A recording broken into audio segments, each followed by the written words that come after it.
All right, very good. I'm not sure what's up with my usual microphone today, but it's having a bad day. Sounds better. Okay, great. Thank you, Chris. Dramatic question. Will we be able to hear this live stream or not? Stay tuned for further technological developments, right? This is a thing that happens. Unexpected things happen, and then we want to know what happens next. But I want to talk about the dramatic question now. Let's go back to the writing craft take on this, because daily life, of course, is filled with these kinds of questions. Unexpected things happen, and we're like, what's going to happen next? Is she going to fix it or not? It's a kind of a great day-to-day example, though, because anything that puts a question in our mind is going to engage us. And so when I say, let's pivot today to talk about the reader's experience, what I'm talking about is what engages the reader. What kind of dramatic questions, and we're going to dig into that term a little bit, can we as writers put into the stories that we tell, actually make visible on the page, to engage the reader, to keep the reader curious about what's going to happen next, to keep them turning the pages to find out how it all ends. All right. So when we talk about a hero on a mission, we're talking about the goal that the fictional hero sets for themselves or has set for them, which they accept, that propels them throughout the entire story. But the dramatic question is what's going on in the reader's mind. So I just want to make that distinction today. We don't often talk about the reader's experience here, but today that's really what I want to focus on. What does the reader want to know? That's the dramatic question. What questions have we planted in the reader's mind that are sufficiently compelling to keep them turning the pages, hopefully all the way to the end of the book? I want you to imagine now some of the books that you've read that both succeeded in keeping you engaged to the end and that may have failed or nearly failed, that you nearly bailed on at certain points in the story. You said, I'm not into it yet. I'm not sure I want to finish this one, right? So we have experiences as readers ourselves with narratives that keep us hooked, turning the pages until the end, and that don't do such a good job. And we're going to talk about that as well. So there are two kinds of dramatic questions. It's kind of categorically, but they also overlap a little bit. So let me tell you the two kinds that I have in mind. One is the simple, like, what will the outcome be? What will happen? What's the ending going to be? Will they make it? Will she survive? Will we ever find out who the murderer is, right? This kind of answering the big question that might not be answered until the very end of the book. That's a basic, what will the outcome be? Who's going to win? Every sporting event has that kind of dramatic question built in. Who's going to win this game? Who's going to win this tennis match? That's a very basic, blunt type of dramatic question. All right. And we can write stories that have those kinds of dramatic questions as well. Think of the Hunger Games. Is she going to survive? Who's going to win the Hunger Games, right? So that has that very, very basic structure. There's another kind of dramatic question, though, as well. And that kind of dramatic question is when we already know the outcome. And the question in our mind as readers is, how are they going to get there? How is it going to happen? One classical example that comes to my mind, of course, is the Greek tragedy, Oedipus Rex. Those of you who might not have your Greek tragedy close at hand, just remember this part, that Oedipus was, it was predicted, right, by a soothsayer, that his fate was that he was gonna murder his father and marry his mother, right? This was the forecast for Oedipus. Well, he knows this, right? So he spends the entire narrative of the play refusing to do that. In fact, he's sent away and he's raised by strangers, and all kinds of, contrivances are made so that under no circumstances the baby Oedipus is going to grow up to kill his father and marry his mother. Well, fate and Greek tragedy go together like peanut butter and chocolate. Of course, how does the play end?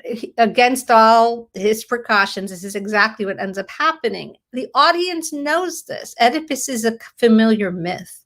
So the audience piling in to see the play is not there to say, oh, maybe this time Oedipus won't do it. They already know that he's going to do it. But the suspense, if you will, the dramatic question is, how is it going to happen? How is it going to happen? How are the fates going to prevail over humans, mere humans? And so that's the kind of dramatic question where how the outcome is going to come to pass is really, it's the real question, because there's a sense that we already know the outcome. I think you could argue that, a detective story like a Sherlock Holmes story, we have a very high degree of confidence that Sherlock Holmes is going to catch the murderer, going to figure out who it is, but how is he going to do it? And that's what keeps us turning the pages. That's what engages the reader. All right. So I want to just point out that I'll be kind and say a mediocre, a middling book, or all right, there are bad books, so we can say bad books, but a book that's not that great might have a good dramatic question that engages you. It might hook you with the desire to know, the answer to who's the killer or something like that.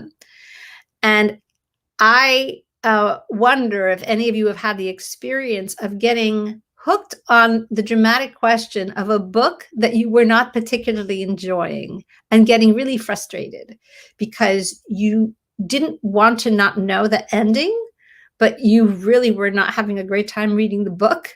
But the dramatic question was enough to kind of get its hooks into you. Has anyone ever just skipped to the end to find out how it ends so you could finally put the book down and switch to a book that you preferred? I think this is a universal experience. All right. That's the power of a good dramatic question. It can keep you wondering, like, just tell me what happens. I just want to know what happens. It says something about how curious we are as humans, that these kinds of questions can hook us that powerfully. But what a tool in the hands of a thoughtful writer when you understand how much curiosity will drive the reader. If you give them a good dramatic question, how much influence it has over their engagement in the story that you're telling. That's the dilemma of a not so great book with a decent dramatic question.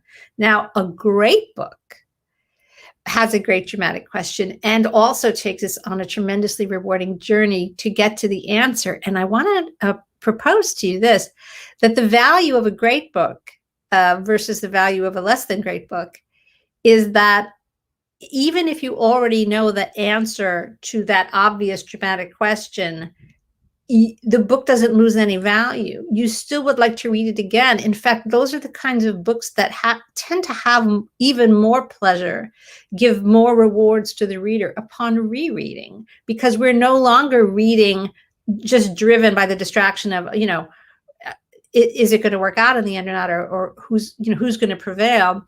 We already know where it's going. But the pleasure in getting there, the pleasure of taking the journey to that ending is so great because we're in the hands of a great storyteller that we treasure the journey even more than, the Yankees won again, right? Like we treasure it even more than the simple answer to the question.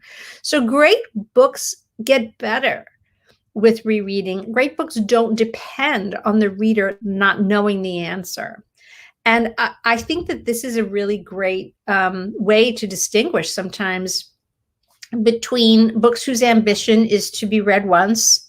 They're an entertaining beach read and that's it. And once you've read it and you find out what happens, they've lost most of their value, right? It's like when they talk about how you buy a new car and it loses most of its value when you drive it off the lot. Those kind of disposable fun read books lose a lot of their value once you know what happens. You're not particularly motivated to read them again, but a really great book, a book that's sort of written with some solid bones. It's built to last. It has the kind of architecture that endures. It just gets better when you reread it. All right. And so one of the reasons that that is so is that it's not merely the answer to the question, but it's the transformation of the hero on the way to answering that question. It's not the answer, it's who the hero had to become in order to get the answer. I hope that makes sense. So that is a way of sort of elevating our conversation about what kind of story we're talking about. Now, is there a connection between the central dramatic question of a book and the hero's mission? There may well be, but they're not necessarily the same thing. And the reason that is that the hero's mission is something that the writer creates that's contained within the frame of the book. Whether the hero's mission is like Meg Murray in A Wrinkle in Time, to go find her father who's been missing and who she's told is being held captive by this evil force in a distant galaxy. That's her mission, you know. So it also doubles as a kind of dramatic question, because the reader too wants to know, is Meg going to make it across the universe and find her father? Is she going to be able to rescue him? Is he going to be alive to be rescued by the time she gets to him? Like, we sort of want to know the ending. But the other piece of it that is engaged and that makes that book last is, who will Meg have to become on the way to that? Because the Meg that we meet at the beginning of the story doesn't seem capable of pulling that off. And so the dramatic question for the reader is layered. It's not only what's the ending going to be, but it's this kind of intuitive understanding that Meg is going to have to change and grow a great deal in order to be capable of achieving her mission. So that's the nuance. That's the definition of the kind of dramatic question that's going to keep a reader not just frustrated, like flipping through, like, just tell me how it ends already. I want to know who the murderer is. I want to know who wins the game. And the kind of dramatic question that is enough to fill an entire book with enough reader engagement that the first thing they're going to want to do when they finish it is read it again. So there you go. The other way in which the dramatic question may differ from a mission is in the kind of narrative where the reader knows more than the hero. So I'll use an example of another Father Quest story. Wrinkle in Time is a Father Quest. So is Bud Not Buddy. And Bud Not Buddy is narrated in the first person by a kid who is in many ways naive. He's had a very hard life. He's got a resilient spirit, but there's much he doesn't know about the world just through lack of experience. He doesn't understand all the things that happen to him or that happen around him. So he narrates them from a place of naivete. So there are many points in the book where the reader has a more accurate understanding of what's going on than Bud does. Bud is on a mission to find the man he thinks is his father. And that is a very powerful, dramatic question. The reader wants to know, this guy, this jazz musician whose picture he sees on a flyer in the suitcase that is one of the few possessions he has and one of the few items that connects him to his dead mother, is that guy on the flyer for the jazz band his dad, or isn't he? That's what Bud thinks, and that's what he's going to go find out. His mission is very narrowly focused on that. The reader has other dramatic questions in mind that Bud himself does not articulate. The reader is worried about this kid. The reader wants to know if Bud is going to survive. The reader is more sophisticated than Bud and may suspect that, seeing a guy's picture on a flyer does not necessarily mean he's your dad, even though your mom saved it. Your mom saved the picture, but it doesn't necessarily mean that. And so we fear for Bud a little bit, because we know, even as he goes wholeheartedly on his mission, that it might not be doomed to succeed. He may be in for a disappointment. The dramatic question is he going to be okay? And is he going to find the family that he deserves? Because when we meet him, he's being bounced from foster home to foster home. So our dramatic question as the reader does not perfectly line up with Bud's mission as a fictional character. So I do want to keep sort of teasing this terminology apart. The hero on the mission is something that's going on within the fictional world of the book, but the reader's experience of what the dramatic questions of the narrative are might be slightly different. They might overlap, but they might be larger. They might have a broader perspective. All right, so we're going to talk now about what makes a good dramatic question. Hopefully everybody's clear about what they are. It's the questions that are in the reader's mind that keep them turning the pages, right? What makes a powerful dramatic question? The stakes are high. The stakes are high. Now, what do we mean by high stakes? If the question is answered one way, there's an outcome that has an impact. And if it's answered another way, there's an outcome that has an impact. If the question could be answered any number of ways and the outcome doesn't matter that much, there's not much impact, then the stakes are too low.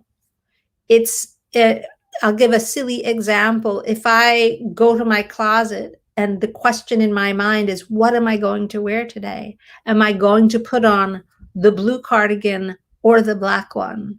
It's a question. I'm not saying it's not a question. Do you know the outcome? Well, now you do, because you can see that I chose the blue one. But the stakes are not high. There are no stakes whatsoever. It makes no difference which sweater I choose. That is a silly example, but I'm here to tell you, my friends, that sometimes writers come up with dramatic questions that just don't have much stakes attached to them. It's not that the reader doesn't care at all. It's just that it doesn't matter. It doesn't matter what happens. These are not going to keep a reader turning the pages. So I want you to think about the idea of stakes. What are the outcomes? This question could go one of two ways, maybe one of several ways. But the different outcomes have to have impact. One of them has to be really desirable. One of them has to be really undesirable, right? We have to care which outcome it is. In other words, if we go to watch a ball game and we are rooting for neither team, we don't care about the sport, we don't care about the teams, it's not that interesting to us. But look at the super fans. Look at the people who are there with their hats and their jerseys and their pennants, right? They care deeply who wins. For them, the stakes are high. We have to create an experience for our readers in which the stakes of the dramatic questions we're offering them have that kind of engagement. Now, we can do that by telling them who to root for or by showing them who to root for. And you know, many stories, especially ones that have a more classical, traditional structure, are quite overt in whose side they're on. We tend to side with the hero. There are a few readers of The Hobbit, none that I've ever met, who read The Hobbit and side with the dragon, who are rooting all along for Bilbo and his friends to get inside the cave in the mountain where the dragon waits for them, be incinerated, and have the dragon just laugh in victory, and then end of book. That's not what we're rooting for. The book is told with Bilbo as the hero, and the fluency that we as readers have with the conceit of storytelling just puts us on Bilbo's side. There are stories, and I would go back to Greek tragedy once again for an example, where part of the story's engagement is that there are opposing sides that both have powerful arguments. And the classical example of this is the play Antigone. She has a powerful argument for wanting to, bury the body of her brother who was killed, but the king has a powerful argument as to why that is not allowed to have done. Whose side are we on? It's a question that engages us throughout the story. And so sometimes a very artful writer can create a story where the engagement for the reader is that we are so torn between whose side we're on, that is the dramatic question. That itself becomes the dramatic question that keeps us turning the pages, right? So there are nuances to this. But the idea of stakes is the key. The reader has to care deeply enough that this dramatic question pulls them through the narrative. The other thing that makes a good dramatic question, and it's related to the idea of stakes, how do we make something have high stakes? It has to be grounded in some kind of recognizable emotional truth. I want to be a little nerdy here for a second and reference Maslow's hierarchy of needs. Anybody has a little bit of familiarity with psychology you've probably come across this pyramid, if you will, of the needs that humans have, the things that all humans share. And it's a resonant list for storytellers to think about, because our stories run on the human drives, right? And that's what is being articulated in this simple example. And I'm gonna explain it to you. So think of a pyramid, and the base of the pyramid is physical survival. Does the person have food to eat, shelter from the elements? Do they have water to drink? Is physical survival possible? That's the bottommost rung of human needs.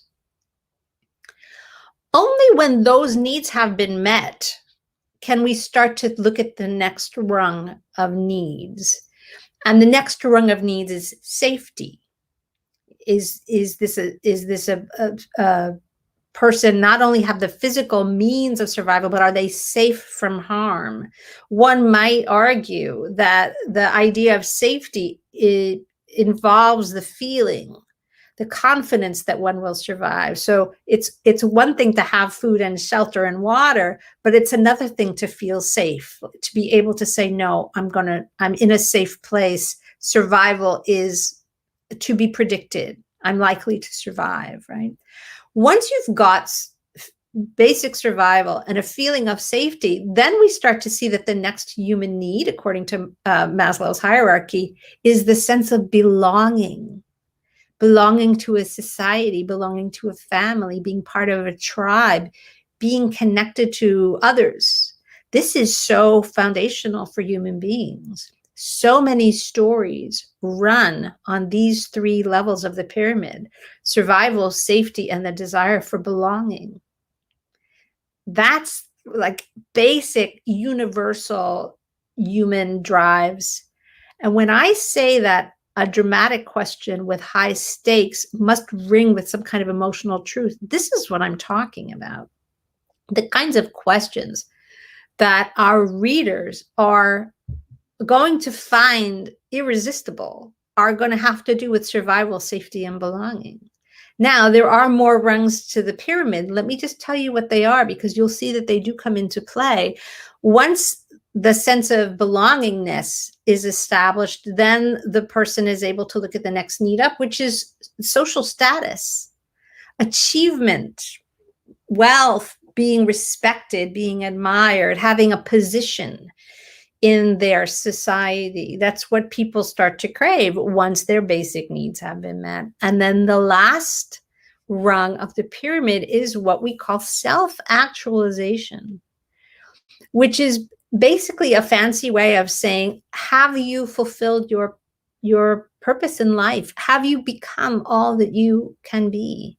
Are you expressing yourself fully, your talents, your desires, your dreams? Have you blossomed? Have you gone on a full journey in your life so that you are contented? You've expressed your fate. You've expressed your capacity. What in yoga we call your dharma. Have you fulfilled your destiny here on earth? It's what makes people have a sense of satisfaction with their lives, a sense of meaning. It is, in fact, our sense of meaning. comes from this self-actualization. But you can see the logic here, can't you? You don't need a PhD in psychology to understand that people whose basic survival needs for food, water, shelter, safety have not been met are not going to have too much time to worry about their self-actualization. This is why it's a hierarchy. Maslow calls it a hierarchy. So these ideas are really powerful for us storytellers, right? Because our stories are going to run on these drives. All of our characters are going to be running on these drives. And most importantly, our readers are going to respond to this. Our readers are going to get this. If our characters are in a life and death situation, if their survival is in jeopardy, the reader's sense of the dramatic question, are they going to survive? This is the highest stakes. It's the foundation of the hierarchy of needs, right? We can't do anything else until that question is answered. Our primitive brains are wired to pay attention to that question. And so I want to use that as an example. Oh, and by the way, one more thing. I shouldn't skip this. It seems obvious, but nothing is ever as obvious as it really ought to be. And so let me risk saying the obvious here, and you'll see the irony of this in a minute. A good dramatic question is not only high stakes and, throbbing with some kind of relatable emotional truth, but it has to be clear and specific. It has to be clear enough that the reader knows what it is. The reader has to know what it is. It can't be hidden. It can't be inferred. It needs to be out front where the reader can see it. Many writers are shy about being clear, resist being clear enough. They mistake clarity for, oh, but it's obvious. I don't want to be obvious. Chances are that your clarity is not going to be obvious to the reader. It's going to be clarity, and they're going to be grateful for it. All right. So while on the topic of this, what makes high stakes, what makes this engagement with really universal human drives think of the stories like that start with the battle for survival, right? First line of Charlotte's Web. Where's Papa going with that axe? Okay, somebody's about to, have a survival issue. So that is the dramatic question at the very beginning of Charlotte's Web.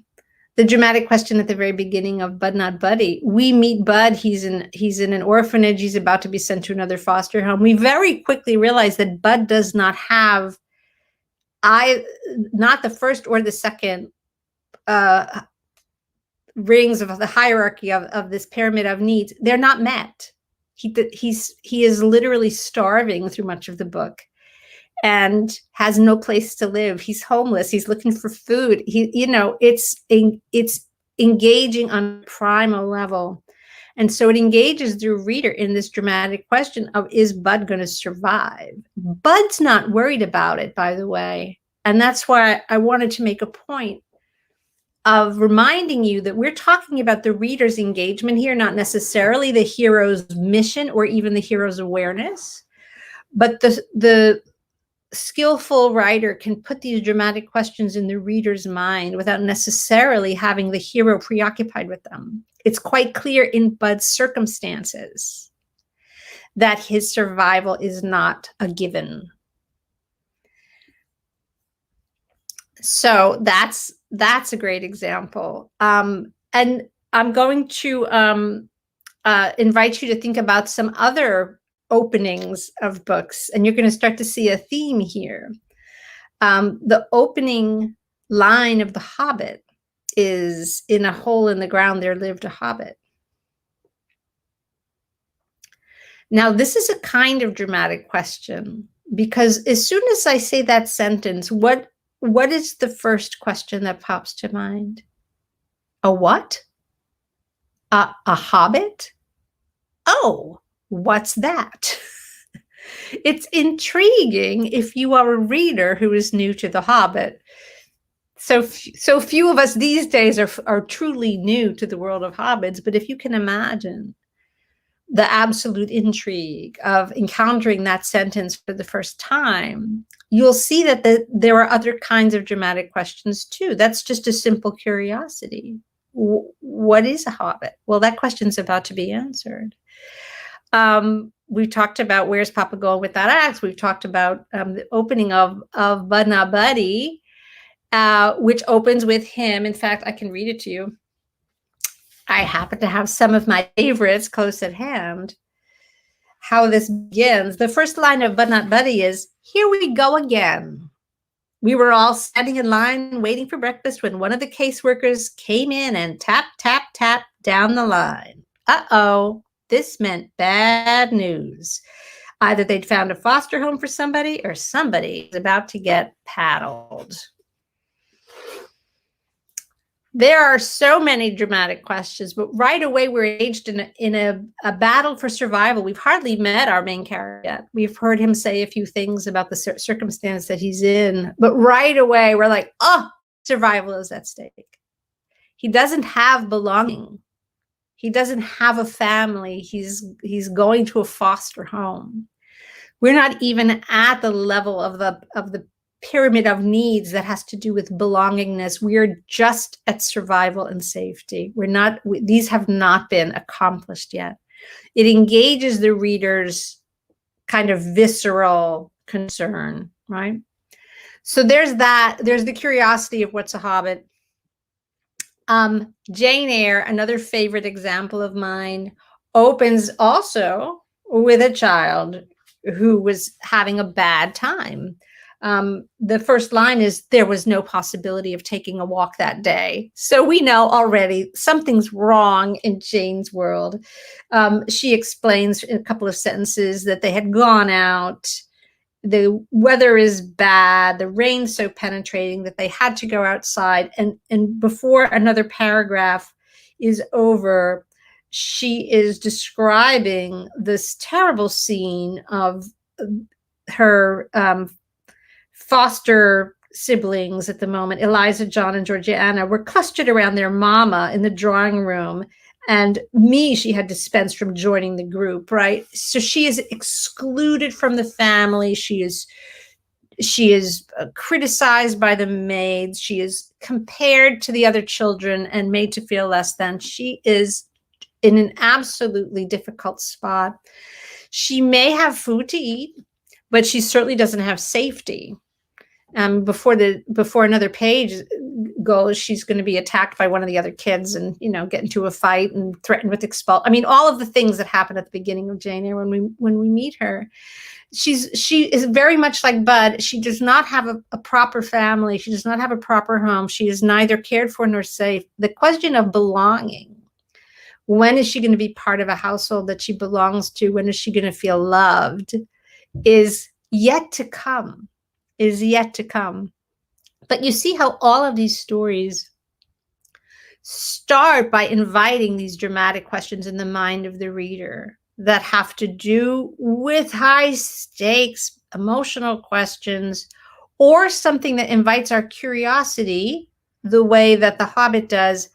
But I want to move now into this question of when we introduce these dramatic questions and how often we have to introduce a new one, which is a really interesting question. So I want to talk about this with an eye toward layering or sequencing dramatic questions, because we can sequence them in a narrative. We can add new ones. We can sort of fulfill a dramatic question and then add a new one and then add a new one. But then there's also a hierarchy of dramatic questions, very much like the hierarchy of needs. So the question of whether a character is going to survive sort of trumps everything, right? If that is part of the dramatic question of the narrative, then that question is probably going to keep us on tenterhooks for the entire book, like The Hunger Games. But we can also layer fresh dramatic questions into the book and sequence them to keep the reader engaged. To use the example of Jane Eyre, we meet Jane as a child, and the first dramatic question that might seem evident to the reader is, oh, this family is terrible. Is she ever going to get away from them? And so our reader is going to keep reading to find out if Jane gets away from this terrible family that she's living with at the beginning of the book. One might argue that the Harry Potter begins exactly the same way. But not Buddy basically begins exactly the same way. He ends up with a horrible foster family. We wonder, is he ever going to get away from this family? But at a certain point, a few chapters in, that question is answered. Yes, she does get away from this family. Yes, Harry Potter does get away from the Dursleys. Yes, Bud does escape from this terrible foster family that he's placed with at the beginning of the book. So one dramatic question is resolved, but it's quickly replaced by another. And that's the key to sort of layering and sequencing. When Jane escapes this family, she ends up at school. And then she has a whole new set of issues at school. And I think the central issue at school is that she makes a very dear friend, but then the friend gets ill. And so we watch Jane as she has to deal with this illness of her friend and the loss of her friend. And that becomes a dramatic question. Will Jane's friend survive? We quickly get the answer to that question, and then we move on. There's a job opportunity. Will she get the job? Yes, she does. Once she gets to the house where she becomes the governess, and the character of Mr. Rochester is introduced to the tale, just note what happens. The survival stuff is now sort of resolved, at least for the moment. Now she's in a kind of a grand house. The sense of personal safety is somewhat resolved. Things are okay. She's no longer being beaten. She's no longer, in danger of catching a deadly disease. She's in a comfortable, safe place. There's food, there's shelter. What's next on the list? Belonging. All of a sudden, the dramatic question flips. And we as readers know, even before Jane does, that this man that she's about to meet is either going to be her soulmate or not. Is it going to work out? Are she and Mr. Rochester truly fated to be partners together? And this now becomes the dramatic question that basically propels the entire rest of the book. So you see that the dramatic questions shifted. As a writer, you're layering them in for the reader so that they keep getting engaged again in a fresh dramatic question. And that propels us. And of course, there's other sections of Jane Eyre. Are they going to get engaged? Oh, improbably they do. Is the wedding going to really happen? Alas, no, it does not. We discover why. Is Jane going to escape? Yes, she does. She ends up in a different circumstance where she's presented with the option of going off and becoming a missionary. Is she going to take it? Well, we find out that she doesn't. And then finally, there's this possibility of reuniting with Mr. Rochester. And I hope I'm not spoiling it for anyone if I tell you that, reader, she married him. It all ends happily. But if you look at each of those as a dramatic question in the reader's mind, you begin to understand why this book remains so compelling, why it's so fun to read, even if you've read it, as some of us have, a dozen times. It's not because we don't know what's going to happen. It's because the skillfulness of the storytelling keeps engaging us at new levels. It keeps sort of changing things up so that now we want to go through that journey again, and we want to watch Jane develop, go through the journey of transformation, become the person that she must become in order for this satisfying ending to take place. She's not the same person at the end as she is at the beginning. When we meet her, she's a wild, bitter, furious child. And by the end of the book, she's become a grown woman and one of tremendous principle and integrity and generosity. So that's what we get on board for. There's no lack of pleasure in rereading Jane Eyre just because you already know how it ends. So the dramatic questions are there as these kind of wonderful structural beats to allow Jane's journey of transformation to keep escalating, to keep elevating, complicating. All right.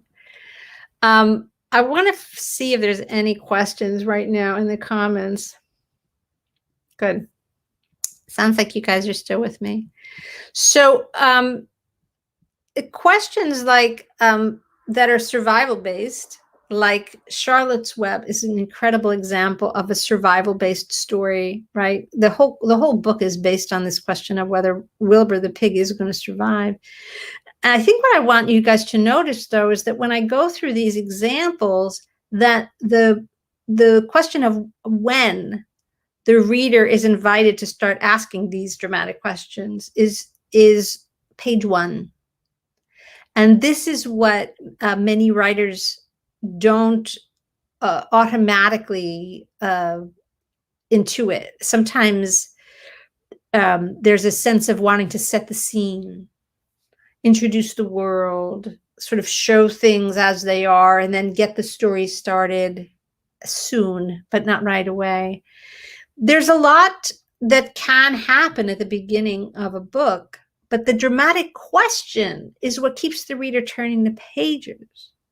And that includes turning the page from page 1 to page 2, and from page 2 to page 3. So even if the dramatic question on page 1 feels minor, like, well, what on earth is a hobbit?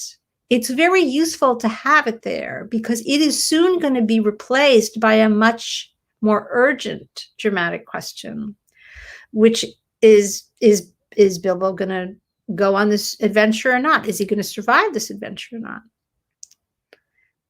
And then all of the different sort of chapters, if you will, or sequences of dramatic questions that get laid out in The Hobbit. Now, The Hobbit is really fascinating to me because it manages to weave together all of the hierarchy of needs, pieces of catnip in terms of the reader's emotions. And I invite you to consider whether that's one of the reasons that this book not only transcended being popular to being a bestseller, to, you know, being a major work, but to having a kind of iconic quality, that the story seems somehow like like Tolkien didn't write this. He somehow plucked it out of the ether, that somehow this was part of creation all along. It was just waiting to be expressed. The truly great works of art have this quality, right, of just being so densely packed with story energy that they seem to have an independent existence. To me, The Hobbit is definitely one of those works. And I think one of the reasons that might be the case, or one possible explanation, is that it doesn't only take us on a journey of survival or safety or belongingness. It plays with all of those things. There's so many times in the book where Bilbo's survival is at stake, but there's just as many times when his relationships are at stake. You know, his willingness to jeopardize his life to save his friends, his sense of belonging to a group that at first thought he was foolish and not worthy.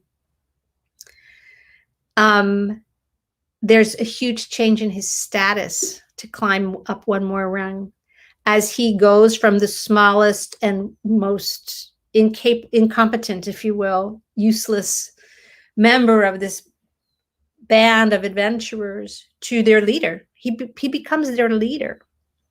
He becomes the one that they turn to, saying, Bilbo, what should we do next?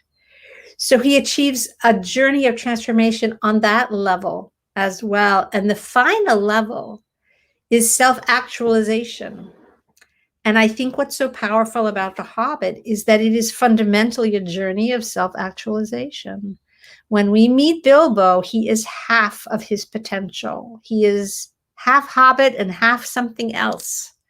He has a little strain of Took blood in him, which is not pure Hobbit. It gives him a capacity that normal Hobbits don't typically have.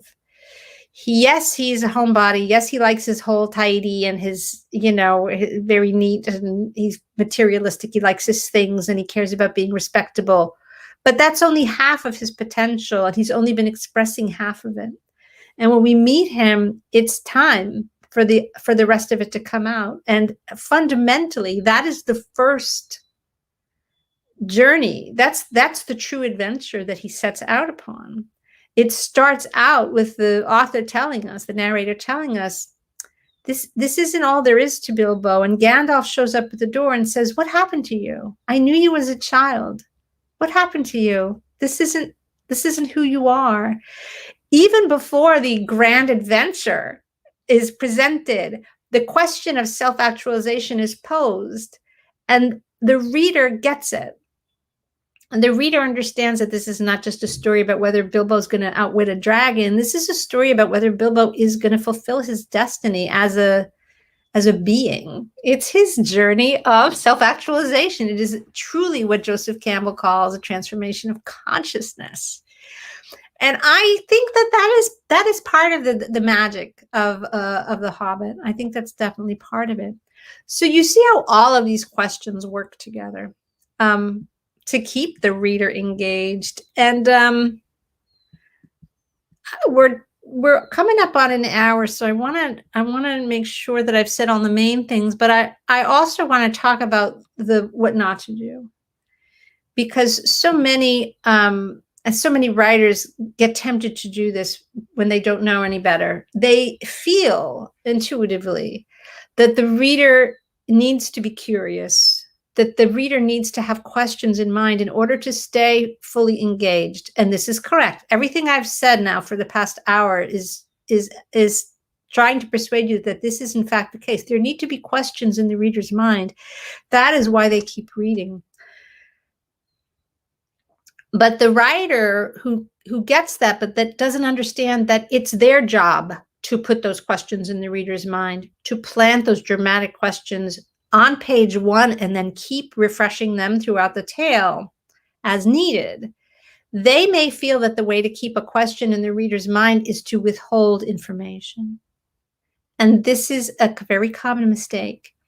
And if you find yourself doing this, catch yourself, because it's not the withholding of information that engages the reader. It's putting a ton of really specific information on the page, but it's information of the type that engages the right kind of questions. Will this character survive? Will they find belonging? Will I ever discover what a hobbit is? Yes, I'm going to find out like on the next page, and then new dramatic questions are going to immediately come, with things of much larger import and more substance.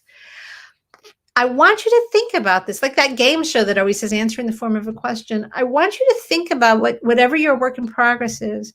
And I want you to try very hard, and it's not always easy, but I want you to try to pretend you're not the writer. Pretend you're the reader. You've never seen this before. You're cracking open the work and you're getting to page one and it's all new to you. You don't know anything. And I want you to look on the page and I want you to see how soon a powerful, high stakes, clear, dramatic question is offered to the reader, is provoked within the reader. Because if it's not happening on the first page, why isn't it? Why isn't it?